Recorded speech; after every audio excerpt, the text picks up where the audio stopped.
Assalamualaikum warahmatullahi wabarakatuh. Mari kita mulai kuliah hari ini dengan baca basmalah. Semoga apa yang kita pelajari hari ini bermanfaat dan barokah bagi kita semua.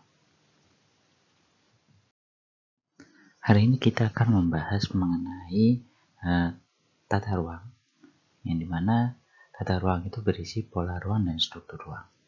Nah, untuk awalnya saya bicara ini dulu.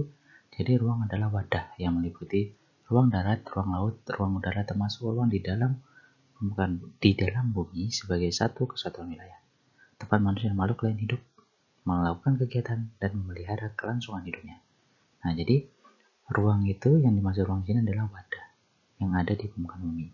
Bukan ruang kelas, bukan ruang tidur, ruang makan, dan lain-lain. Oke, jadi bedakan. Jadi yang dimaksud dengan tata ruang, pola ruang adalah ruang yang ada di permukaan bumi atau di dalam bumi.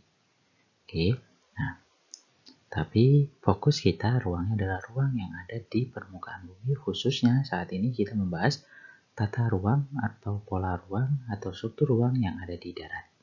Ya, karena ada juga tata ruang laut, tata ruang udara ada juga, tapi kita fokusnya untuk di kuliah kali ini hanya di tata ruang darat.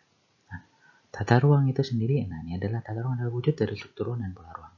Jadi kalau kalian bilang tata ruang, berarti kalian mengartikan dua hal atau membahas dua hal, yaitu struktur ruang dan pola ruang. Oke, nah ini yang perlu dipahami. Jadi ketika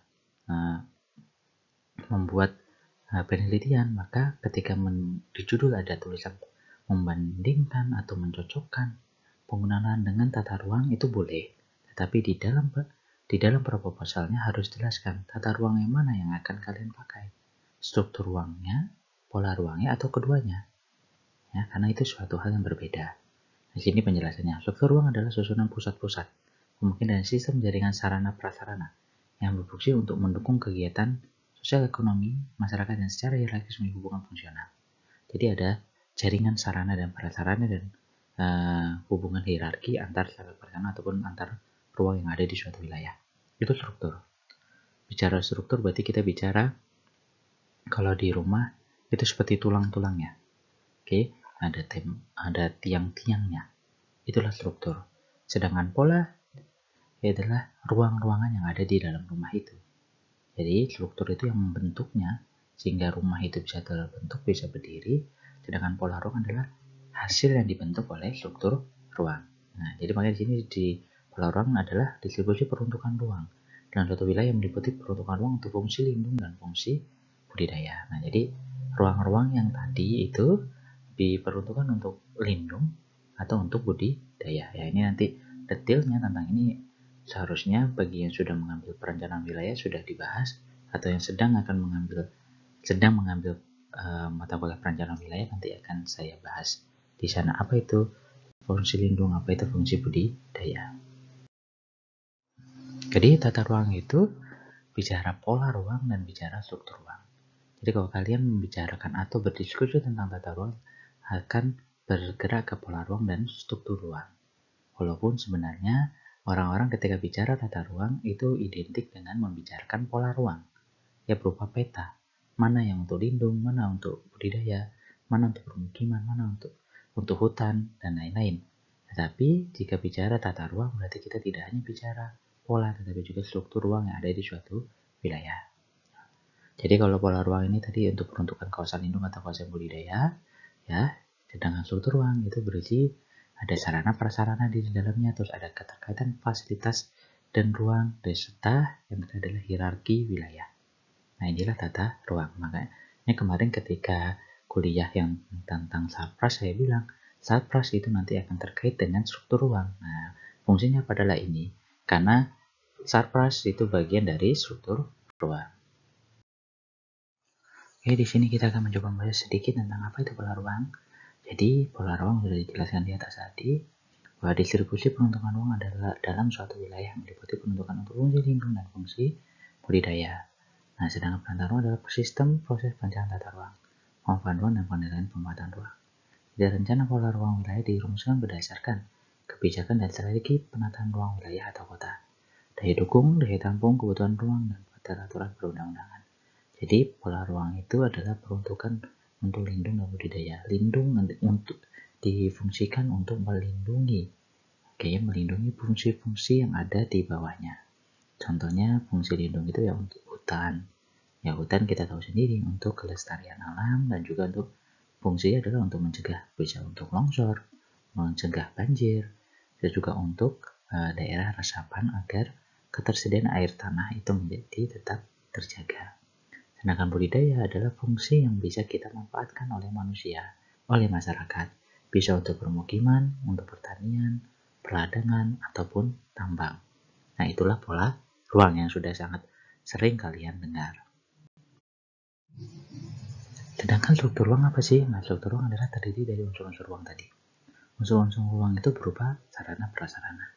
Kemudian ada keterkaitan fungsional antar unsur ruang. Jadi, antar sapras itu ada keterkaitan fungsi, saling terhubung satu sama lain.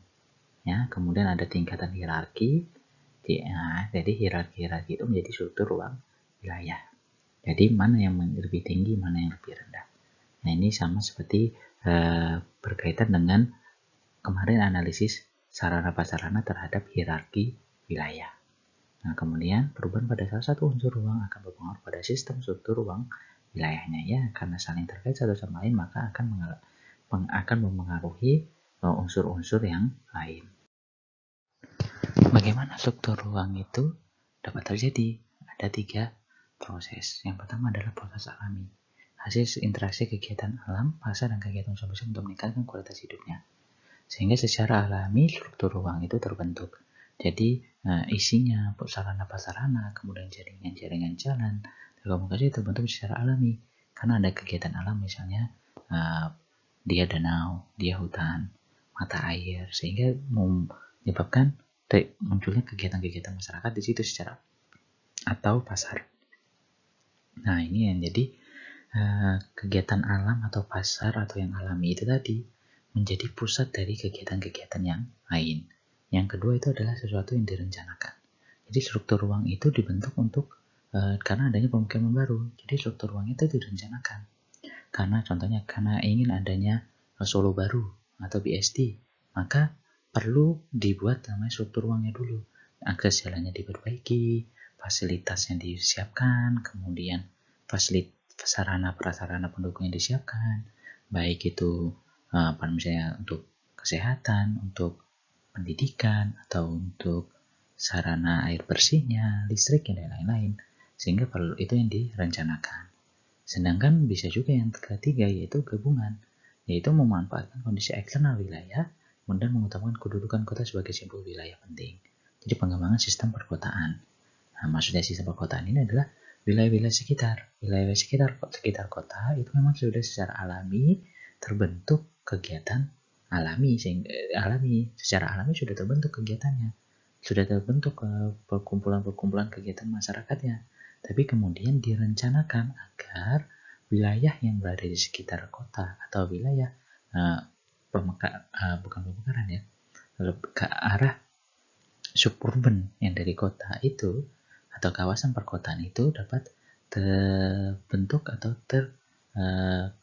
dikembangkan secara tepat dan sehingga tidak mengganggu kondisi kota itu atau menyebabkan pertumbuhan yang tidak baik, tidak rapih, sehingga untuk pertumbuhan kumuh di pinggiran kota gitu. Nah, itu tidak. Jadi ini alami dan direncanakan. Karena alaminya karena memang sudah ada kegiatan di situ, perkumpulan di situ. Nanti kalau di kampus kita itu menjadi secara alami memang sudah ada kampusnya, sehingga masyarakat mahasiswa itu sudah banyak berkumpul di sekitar Sukoharjo, di Kartasuro.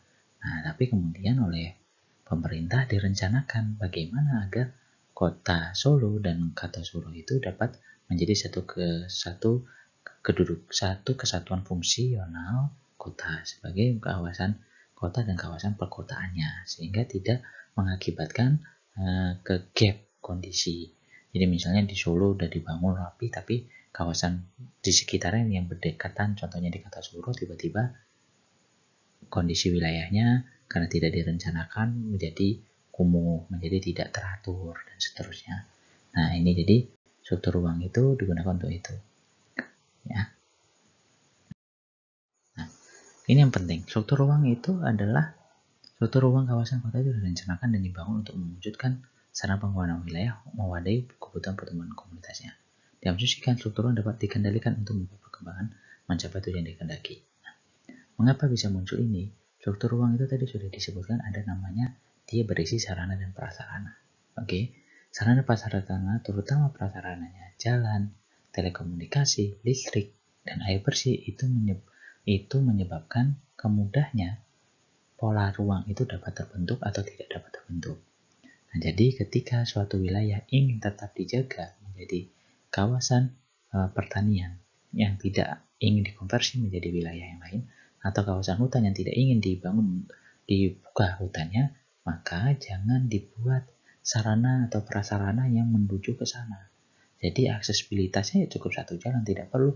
Oke, jalan memang dibutuhkan untuk konektivitas dan aksesibilitas, tapi tidak perlu ditambahkan misalnya listrik, tidak perlu ditambahkan kemudahan air bersih, dan seterusnya.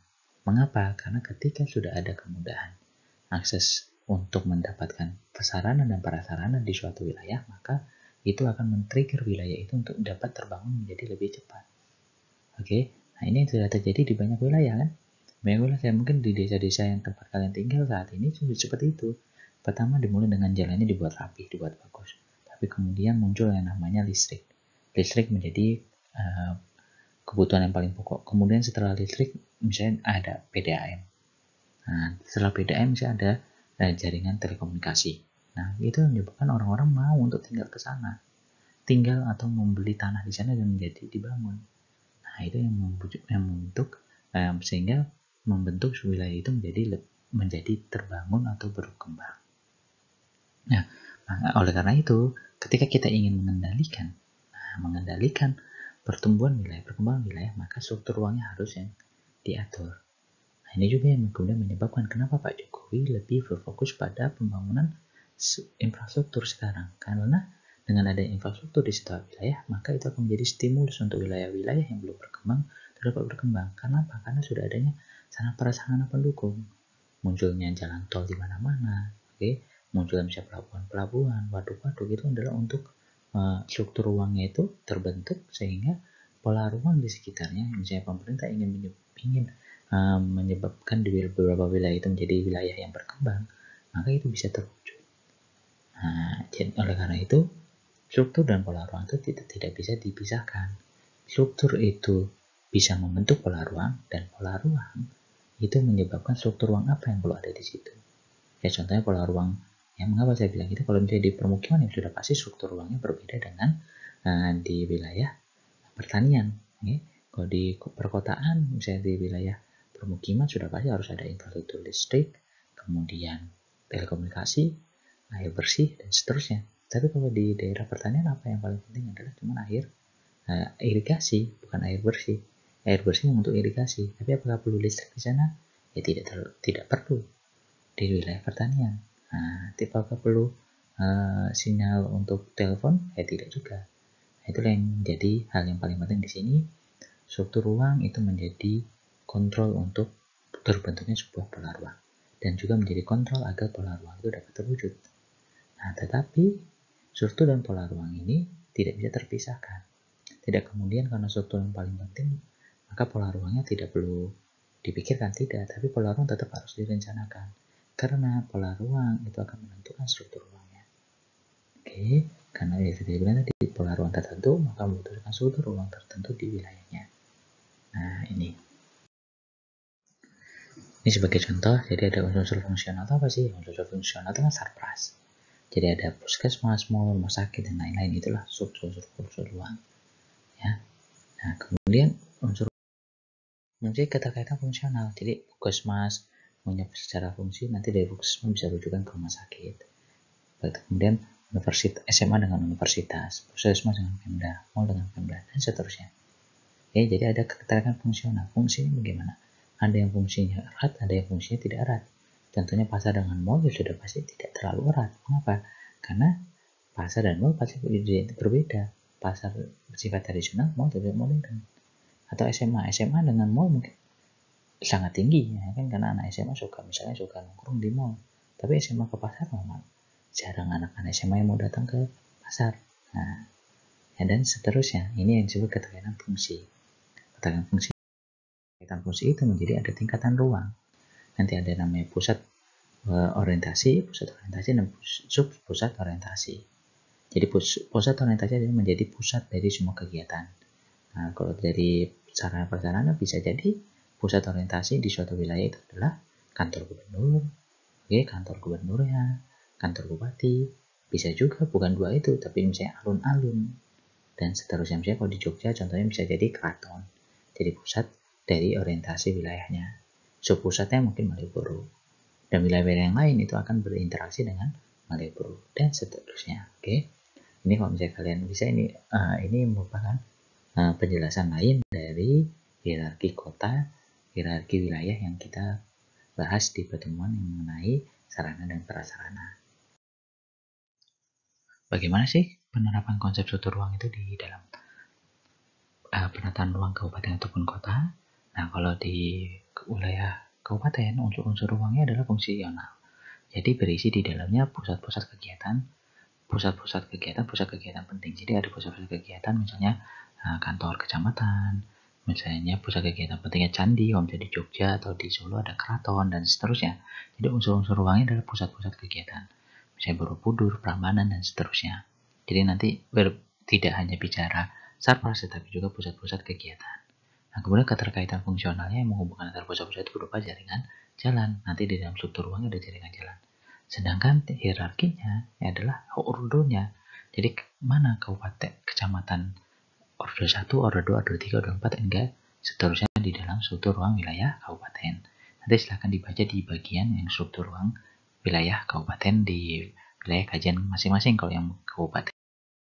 Sedangkan untuk kota, nah ini perbedaannya di unsur-unsur ruangnya. Di unsur-unsur ruangnya, di kota itu adalah pusat-pusat pelayanan. Jadi fasilitas-fasilitas. Ya, karena di kota itu sudah lebih sempit, sudah lebih rigid wilayahnya, sehingga yang menjadi unsur-unsur ruangnya adalah pusat-pusat pelayanan, fasilitas dan sarana prasarana di dalam wilayah kota. Ya, karena kalau misalkan Pak, saya bicara hierarki. Nah, hierarki di kota itu sama. Karena mereka menjadi pusat kegiatan keseluruhan, semuanya menjadi pusat kegiatan. Oke, jadi tidak ada hierarki yang lebih rendah di dalam kota. Semua adalah pusat pertumbuhan. Itulah kota. Jadi di dalamnya unsur-unsurnya bukan seperti kabupaten tadi yang pusat-pusat pertumbuhan, tetapi atau pusat-pusat kegiatan. Tapi kalau di kota adalah pusat-pusat pelayanan. Untuk keterkaitan fungsionalnya itu tetap jaringan jalan. Sedangkan untuk hierarkinya, nah di hierarki adalah tingkatan pelayanan. Jadi fasilitas perkantorannya untuk melayani apa? Tingkat lokal, tingkat regional.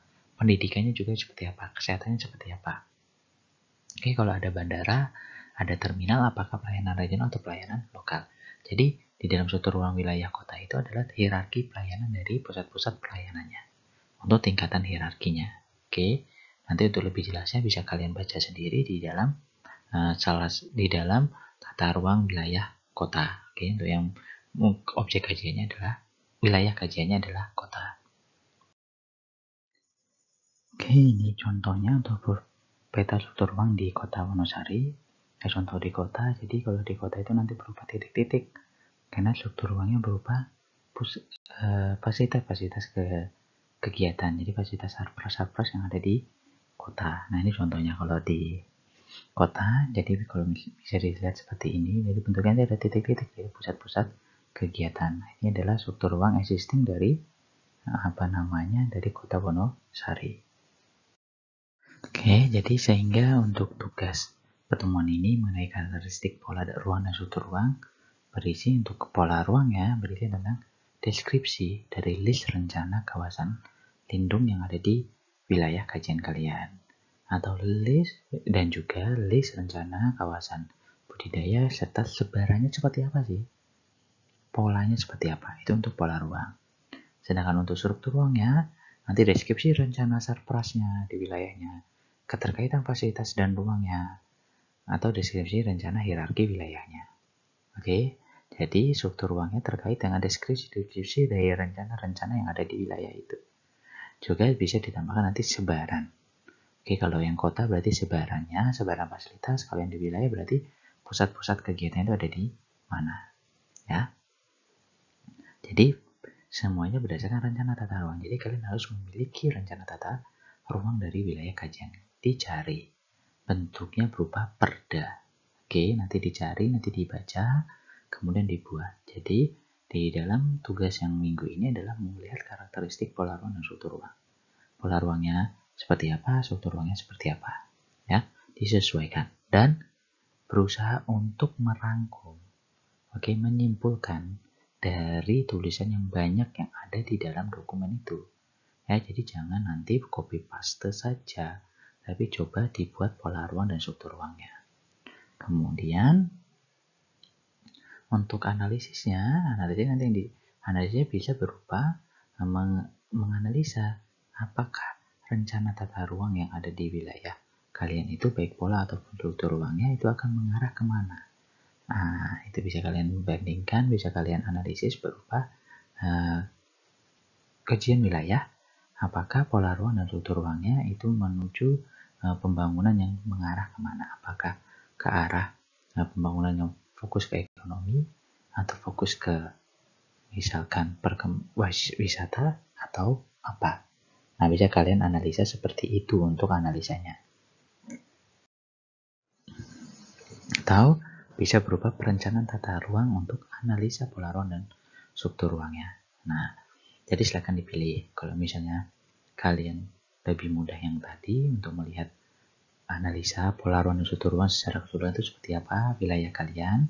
Oke, secara keruangan, apakah wilayah kalian itu akan mengembangkan wilayahnya, pembangunannya itu berdasarkan apa perencanaan wilayahnya, apakah sektor ekonominya yang ditingkatkan, sektor wisatanya ditingkatkan, atau perencanaan yang saling terkait satu sama lain misalnya, atau seperti apa. Nanti bisa kalian uraikan dari hasil deskripsi pola ruang dan struktur ruang yang kalian sudah buat.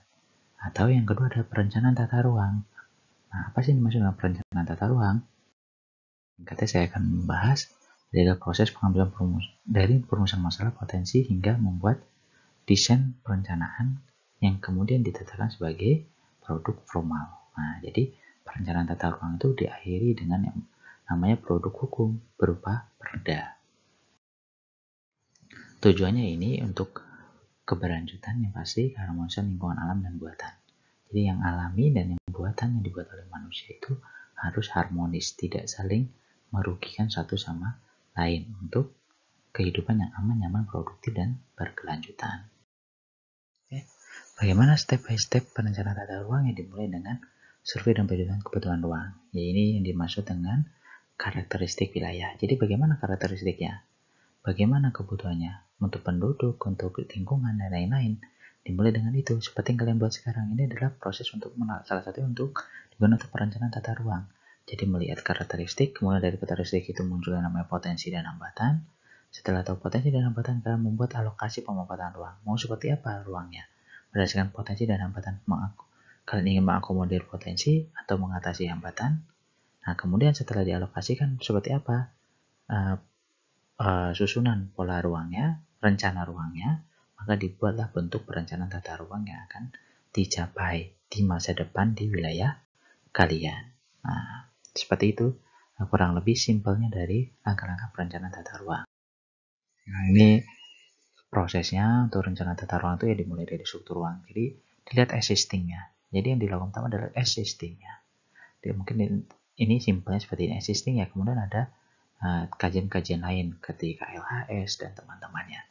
Oke, kemudian diproses, direncanakan masalah dan tujuannya apa, kemudian mau dibikin skenario.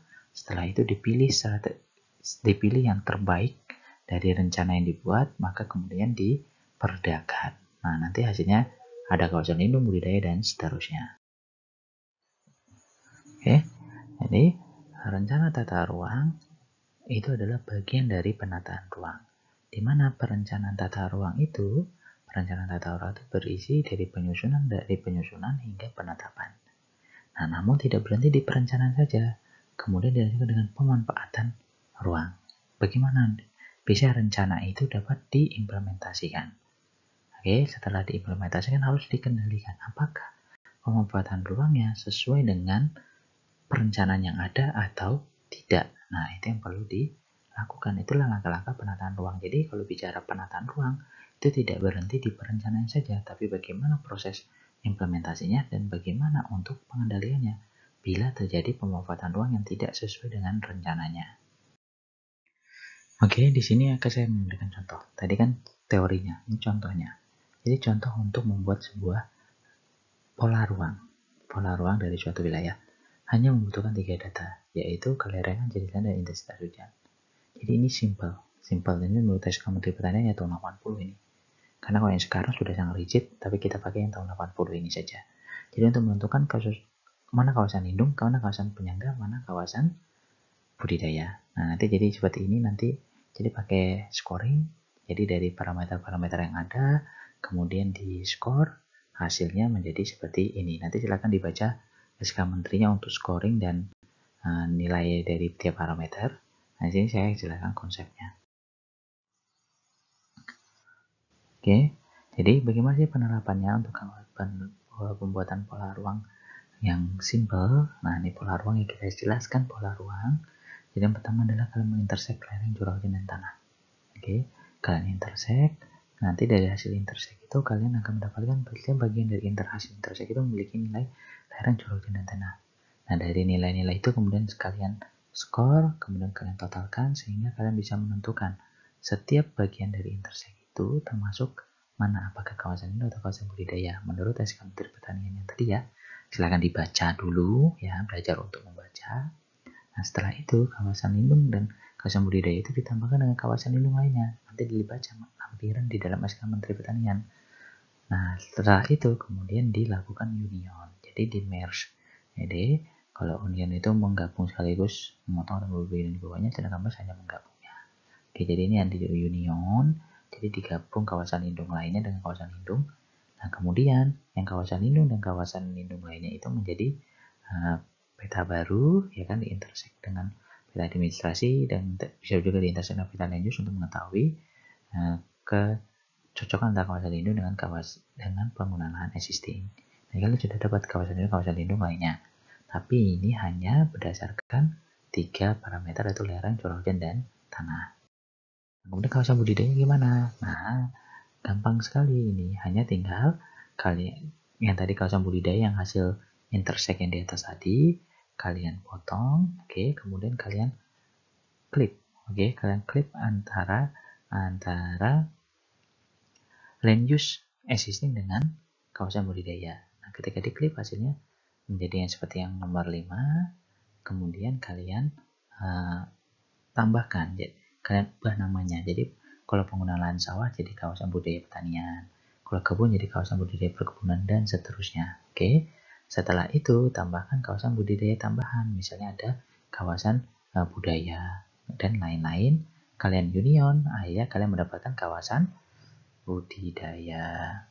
Oke, nah kawasan budidaya itu kemudian kalau kalian gabungkan dengan kawasan lindung, kalian mendapatkan pola ruang baik kawasan lindung atau kawasan budidaya di daerah kajian kalian. Nah, ini boleh jika kalian ada yang ingin mencoba membuat seperti ini. Ya, ini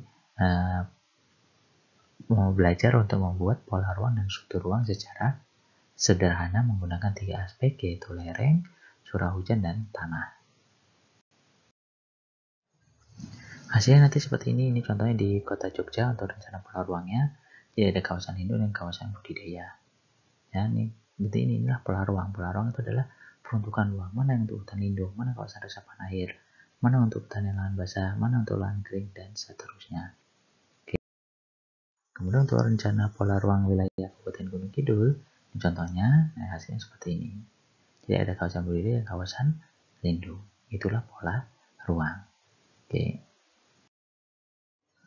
Itu saja materi yang bisa saya sampaikan. Apabila ada pertanyaan dari kalian, bisa ditanyakan melalui psikologi, bertemu langsung di ruangan, ya, saya bisa menerima, menampung pertanyaan-pertanyaan kalian. Mungkin juga ada yang ingin menjadikan tema tata ruang ini menjadi topik skripsi, saya siap untuk berdiskusi dengan kalian. Demikian yang bisa saya sampaikan, kurang lebihnya saya mohon maaf. Saya akhiri. Assalamualaikum warahmatullahi wabarakatuh.